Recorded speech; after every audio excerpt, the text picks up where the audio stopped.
ازيكم؟ سايبك شاي بالنعناع فيرجن بعد التراويح، كوبايه شايك وتعالى ندردش شويه.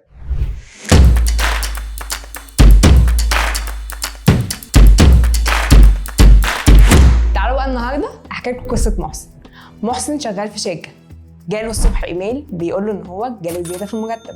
محسن طبعا كان مبسوط جدا وقال ده احسن خبر انا سمعته الشهر دوت.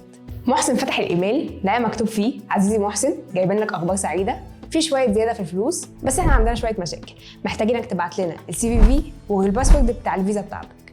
طبعا محسن من غير ما ياخد باله راح بعت البيانات اللي هم عايزينها. بيبص لقى رساله جايه له بتقول له الفلوس كلها اتسحبت. هنا محسن اتعرض لفيشنج اتاك او التصيد الاحتيالي. دي واحده من اكتر الهجمات الانتشار. التصيد الاحتيالي بيستهدف البشر اكتر من الاجهزه، بمعنى ان الهاكر بدل ما بيكسر حمايه اجهزه الشركه، لا ده بيستهدف الموظفين ويسرق منهم البيانات اللي هتقدر بعد كده تدخله. ومن انواع الفيشنج اتاك اول حاجه الايميل فيشنج، اللي هو بيخادع الاشخاص عن طريق ايميل مزيف ياخد منه شويه بيانات، او السميشنج اللي هو خداع الاشخاص عن طريق الSMS او المسجز، او الفيجنج اللي هو بيخدع الاشخاص عن طريق المكالمات التليفونيه. كل الطرق دي هدفها واحد، ان انت تسلم بياناتك بايديك للنصاب او المحتال. طيب السؤال دلوقتي، ازاي هنحمي نفسنا؟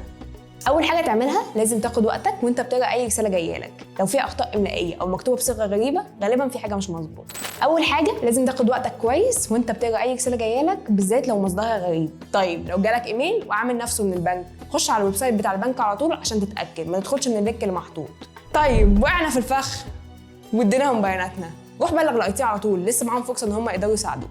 محسن بقى المره اللي بعدها جاله برضه ايميل فيه زياده فلوس، بس هو كان خلاص اتعلم، شال الايميل كله واصلا ما كانش فاتحه. الفيشنج اتاك مش مجرد هجوم، الفيشنج اتاك بيستنى اي حد ما عندوش وعي. خليك ذكي وحريص وخلي بالك واحمي بياناتك. في رمضان بنقوي روحنا بالعباده وعقلنا بالمعرفه. السايبر سيكيورتي مش بس حمايه، السايبر سيكيورتي وعي.